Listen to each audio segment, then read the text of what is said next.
Tonight, we're here to rank the Meet the Queens of season 17 from number 14 to number 1.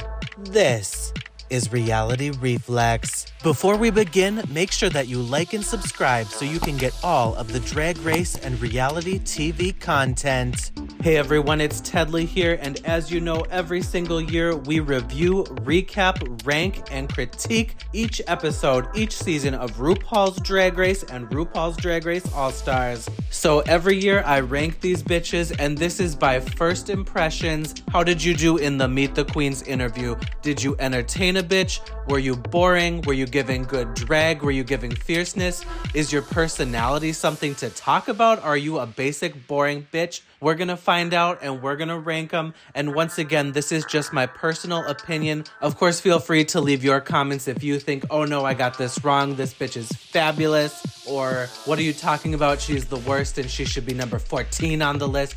You go ahead and tell me what you think. However, this list is just for fun, so let's have a good time. Number 14, Jewels Sparkles. Okay. So I will say that this look that she had going on seemed very like baby queen, like starter, very crafty. Like she was very naked, but almost because like she needed to figure out how to put the outfit on. Ooh, I guess I shouldn't say that. Oh my God, this is gonna be another shady review, bitches. Oh. But so anyways, basically, she's from Tampa, Florida. She's a Puerto Rican queen. So, I mean, hey, she's here to represent that, and I'm totally living for that. Just everything else. The crown looked kind of crafty to me.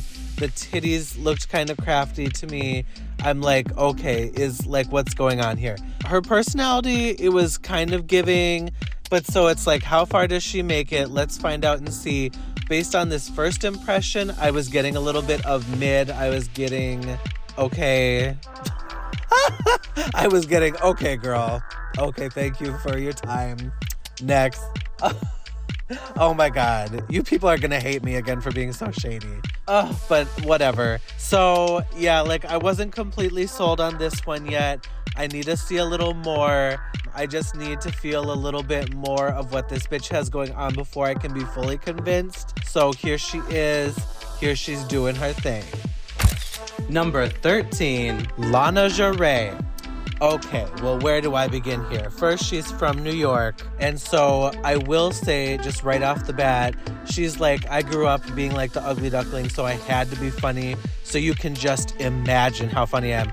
I'm like, well, bitch, where is the funny? Not a single thing she said in this interview was funny. So I'm kind of like, oh, okay, well, I guess that's out the window. But so I will say her face and her mug is natural beauty. So the look itself was kind of giving like crafty young queen, but still beautiful. So she serves it and it's all good and all. But I wasn't necessarily like blown away. Like I was gonna say, like, don't tell us you're the funny queen, be the funny queen, like entertain us, amuse us, you know, this is the fucking Meet the Queens. So there was that, and so I wasn't fully getting the fantasy there, but I will say, like I said, she's beautiful. She says she can serve at the house down boots when it comes to lip syncing. So I was just like, okay, just give me a little more of that personality, give me the flavor right off the bat. This is your chance to introduce yourself to the world. So introduce us, mama. Give it to us. Serve it up on a platter.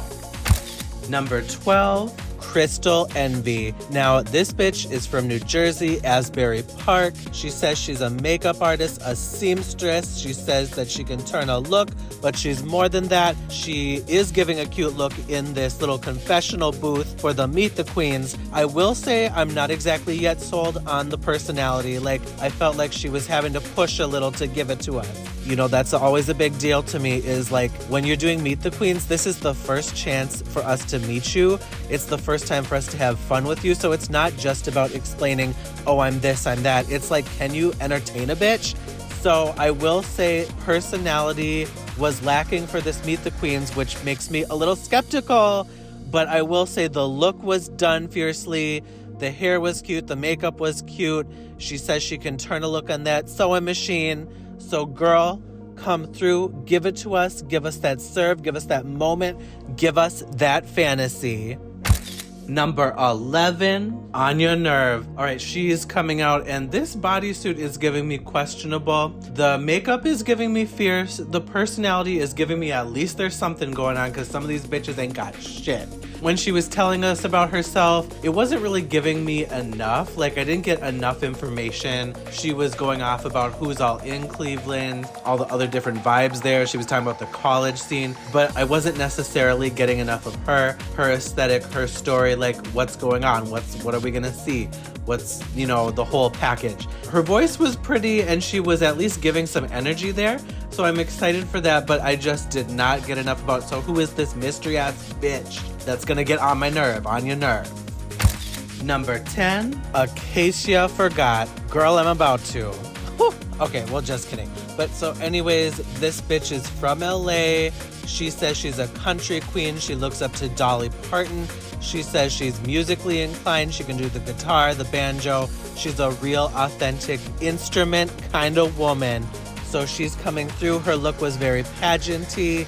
Personality, I wasn't exactly sure yet. We have yet to see what that's gonna be about. Like, is it gonna be like extravagant, or is it like, come on, let's give a little more here? So I wasn't quite sold on that.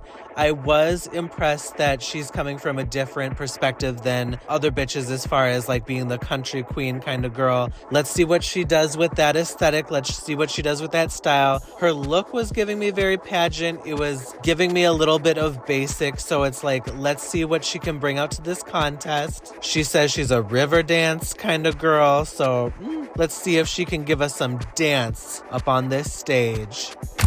Number 9, Lucky Stars. Okay, I was getting fierce from this bitch. Okay, so the look was absolutely amazing. She was giving out of this world. She's giving space. She's giving fantasy. She's like Teletubby, teleport us to Mars. Fish realness. I will say her personality was giving me a little out there, like, ooh, she can't be tamed and reined in for the show. And a lot of these bitches who are really out there, out of this world, they're fierce as fuck, but the show needs you to be a little grounded and a little back to earth. So can this bitch do what the show needs for her to get far? We'll have to find out and see, because sometimes people that just are giving their own fantasy and lost in it, sometimes they get lost in the show and they got sent home. So hopefully that's not the case, because her look is amazing. Her mug, the garment, baby. Oof. I was just 100% impressed with that. And even her personality, I loved it too. Just the wackadoodleness, girl. If she can rein it in, she can go far on this show.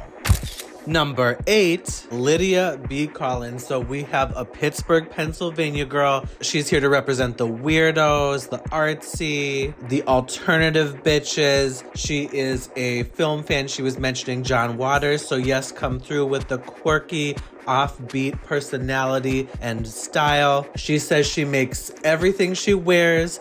I was getting confident. I was getting a strong personality. She was maybe a little held back in here, so I'm not exactly sure what that was about, but I was getting a confident ass bitch for the most part. She kept on mentioning that the B stands for butthole, so that was a little bit much over and over again. But you know what? I was living for it. I was feeling her fantasy, so I hope she comes through and gives it to us.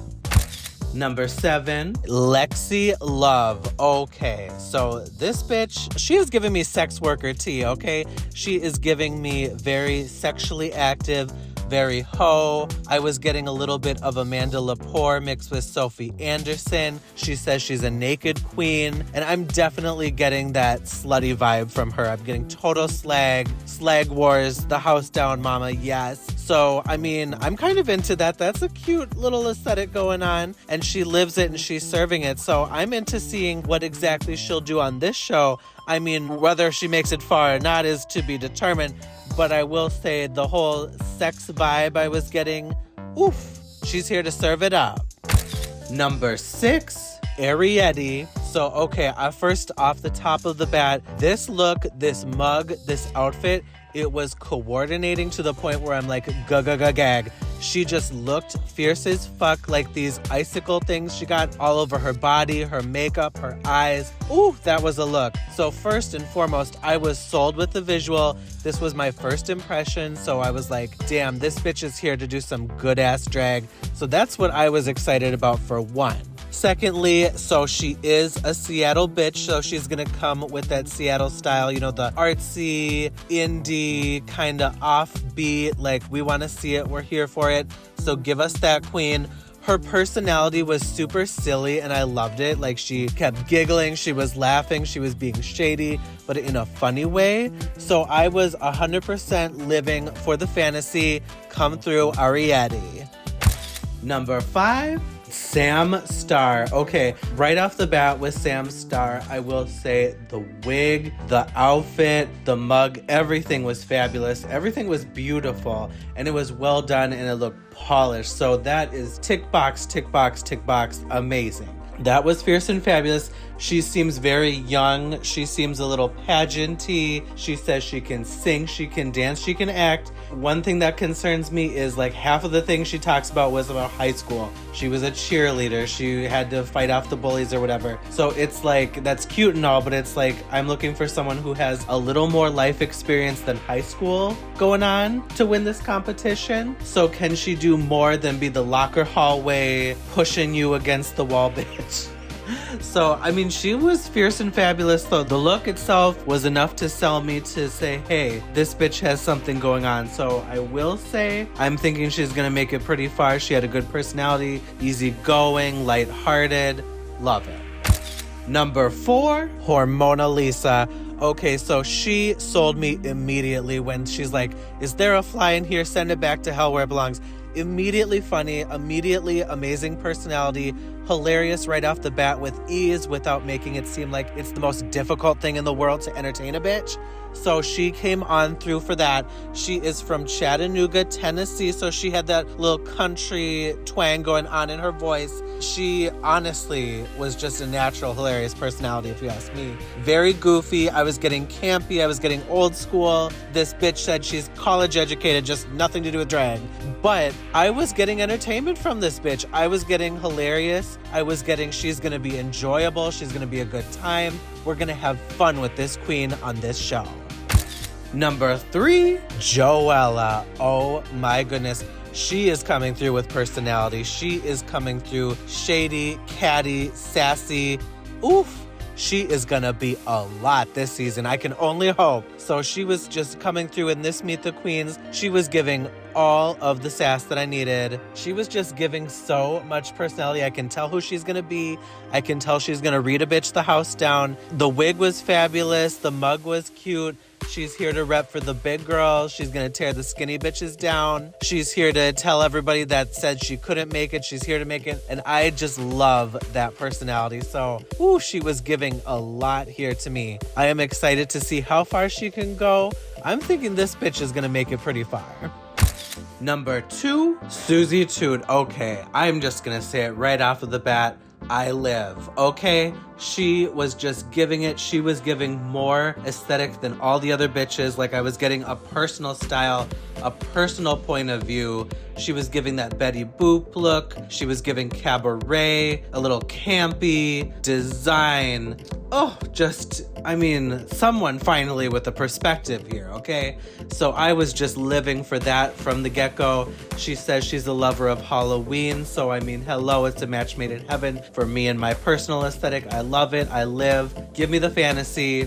I'm already sold on this one. I don't even know what to tell you guys. She just fucking slayed it. I love a drag queen that can give me some drag. The look was giving the 1920s flapper. Yes, bitch, come through. Give us aesthetic, give us style, give us elegance, give us camp, give us cabaret. Oh, give it to us, mama. And number 1. Okay, Corey King. Oh my fucking God. Okay, so just right off the bat, hilarious, enjoyable personality, loud, entertaining. Even her shade is absolutely hilarious. Oh my God, I enjoyed watching this interview. She was here to deliver. She was here to entertain. She is talking about how the other bitches are struggling and to go easy on. Oh my God. She like just hit it out of the ballpark for me for the Meet the Queens. I want to see someone that just has it, that's hilarious, that's just living in the moment. but also knows they're doing entertainment. Oof, I was blown away by her Meet the Queens performance. She's gonna be here to just give us that entertainment. She's here to do it. Oh, I was gonna say the only complaint I have is she mentioned St. Lucia one too many times, but other than that, this was a fantastic interview for Meet the Queens. Well, all right, everyone, that is my Meet the Queens Season 17 ranking from number 14 to number 1. Make sure that you like and subscribe so you'll be here every single week for each episode of RuPaul's Drag Race Season 17 reviewed. This is Reality Reflex.